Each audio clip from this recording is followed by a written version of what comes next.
Chapter 2. The carriage ride to Blackwood territory took 3 days, and somewhere on the second afternoon, Scarlett stopped pretending she wasn't terrified.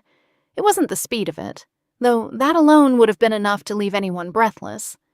6 days ago, she'd been mending the same gray dress for the 3rd time in a drafty outer house with a leaking roof. Now she rode in a carriage lined with quilted velvet, her wrists still faintly marked from where Adrian had clasped a bracelet of hammered silver and moonstone around her arm before they'd even left the gathering grounds, murmuring something about tradition, about a mate never traveling to her new home unadorned. It wasn't the money either, though the money alone was staggering. She'd seen more silver in the trim of this one carriage door than her entire pack had seen in a decade.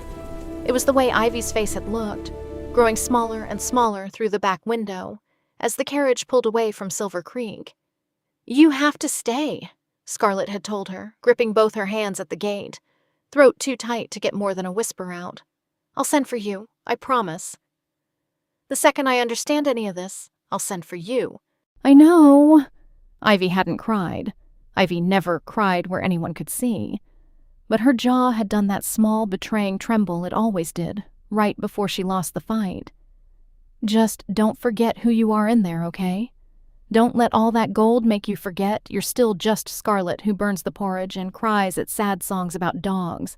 I would never. People do, though." Ivy had said it lightly, like a joke, and it hadn't felt like a joke at all. People become different people in palaces. Just stay you, that's all I'm asking. Scarlett thought about that promise now, 3 days later, as the carriage crested a final hill and Blackwood Packhouse came into view for the first time, and understood immediately how hard it was going to be to keep. It didn't look like a house.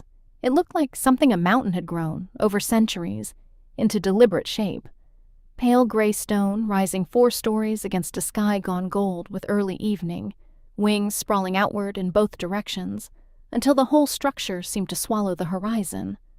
Windows glittered gold with lamplight, dozens of them, hundreds maybe, and the grounds around it rolled away in manicured green, so uniform it looked painted on, dotted with fountains that threw up plumes of water lit pink by the setting sun. "It's a lot, I know," Adrian said quietly, watching her face rather than the house. He'd ridden inside the carriage with her the last leg of the journey, close enough that his shoulder brushed hers every time the wheels caught a rut, and she'd spent 3 days cataloging, despite herself, all the small, unexpected kindnesses of him. The way he'd noticed she got carriage sick and had them stop without her asking.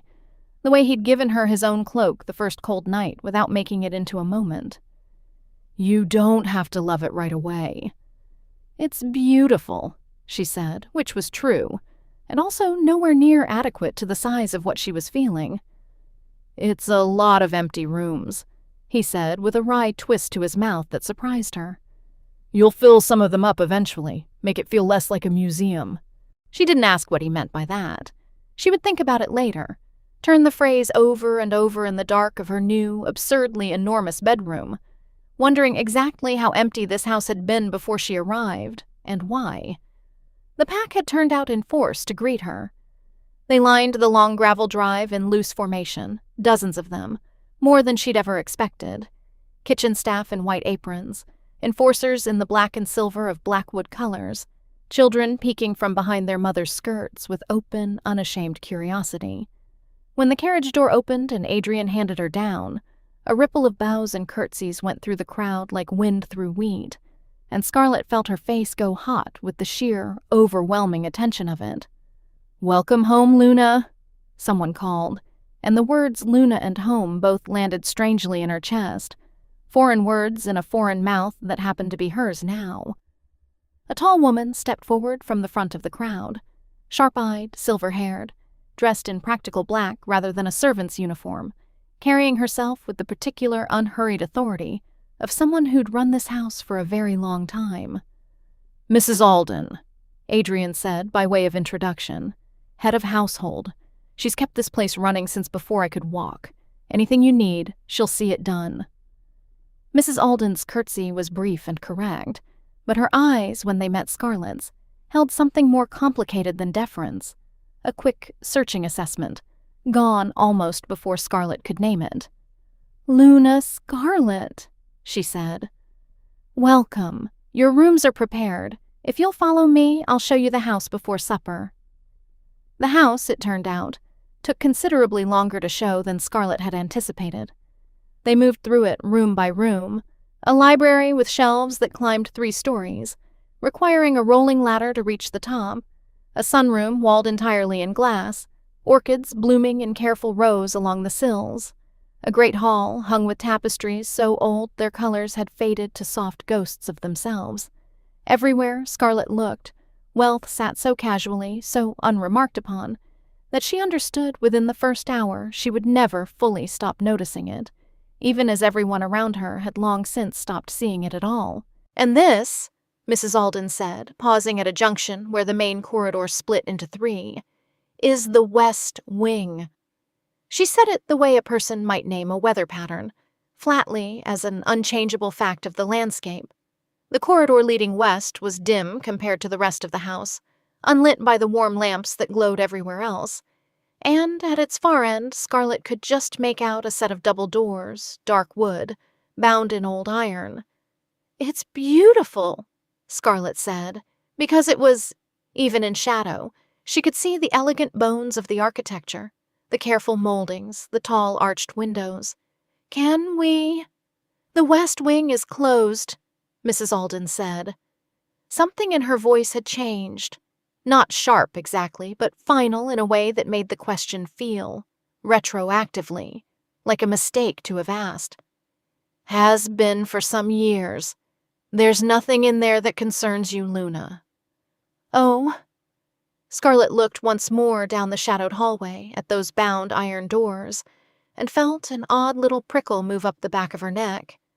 The same prickle she used to get as a child when she knew, without being able to say how, that the adults in a room were lying about something small in order to protect something large. "Of course, I didn't mean to pry." "You weren't prying." Mrs. Alden's expression softened fractionally, and for a moment Scarlett thought she might say something more. Instead, she turned briskly back toward the main hall. "Come, the kitchens will want to meet you before supper, and Cook gets prickly if she's kept waiting." Scarlett followed and told herself the prickle at the back of her neck meant nothing at all. That night, the mansion held its first great banquet in her honor. She wore a gown Adrian had gifted her that afternoon, deep green silk, cut in a style far more elegant than anything she'd worn in her life, with a necklace of pale moonstones that caught the candlelight every time she moved. She'd stood in front of the mirror in her new rooms for a long, strange moment before the banquet, hardly recognizing the woman looking back at her, and had thought, unbidden, of Ivy's warning, "Don't forget who you are in there." The great hall, transformed for the occasion, blazed with candlelight from 100 points, long tables groaning under more food than Scarlett had seen assembled in one place in her entire life. Roasted meats, towers of fruit, bread still steaming from the oven, wine in crystal decanters that threw prisms of red and gold across the white tablecloths. Pack members filled every seat, dressed in their finest, and when Adrian led her in, one hand at the small of her back, the entire hall rose in a wave of applause that made her want, briefly and shamefully, to turn and run back out the door she'd come in through. "You'll get used to it," Adrian murmured close to her ear as they took their seats at the head table. "I promise. I still remember how loud it felt the first time, and I grew up in this house."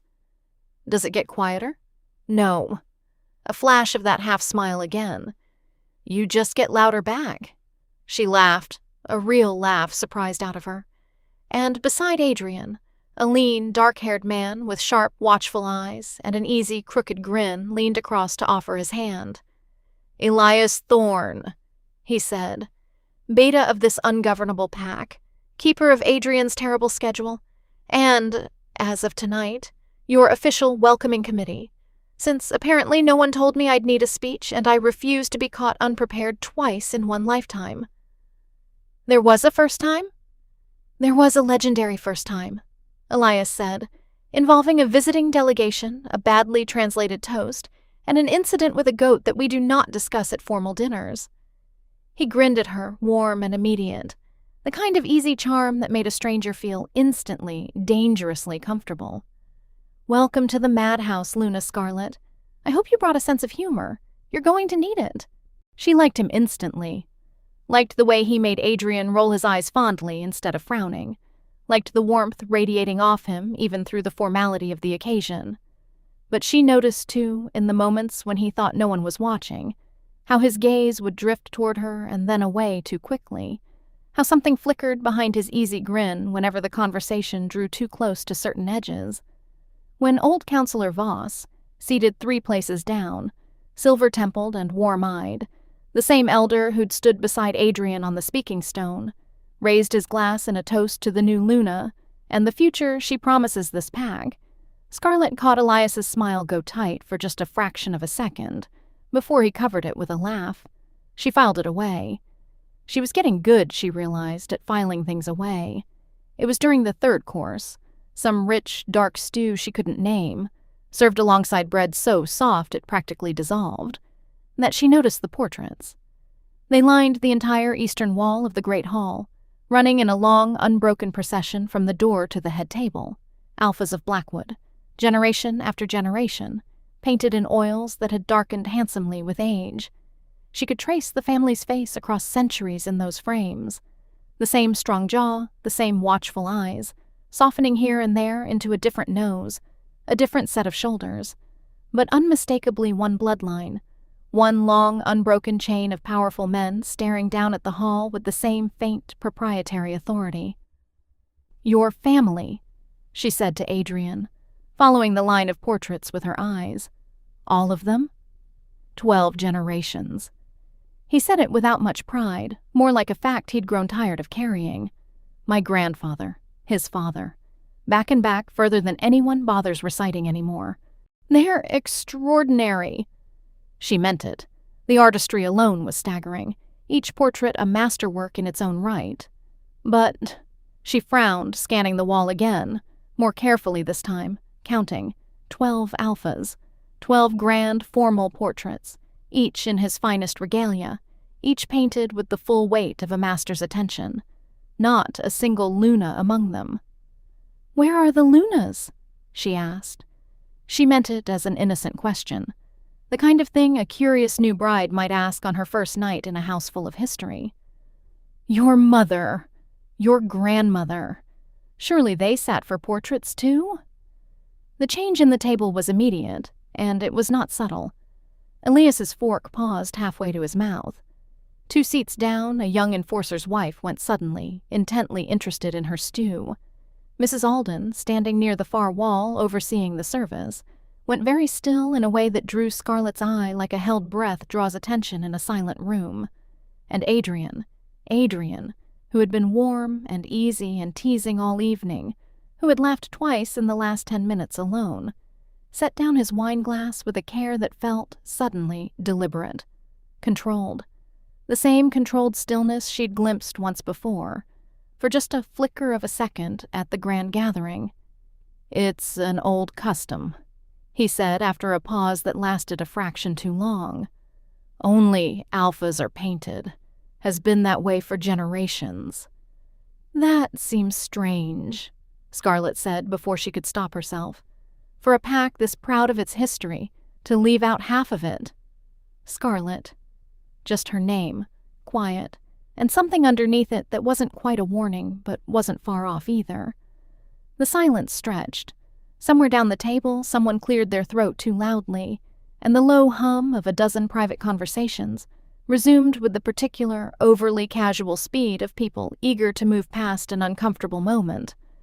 Elias picked his fork back up. Mrs. Alden turned briskly back toward the kitchen doors, and Adrian reached over under the table and took Scarlett's hand, a gentle pressure, an apology of sorts, though for what exactly he didn't say. "Ask me anything else," he said low, just for her. "I'll tell you anything else you want to know. Just not that. Not tonight."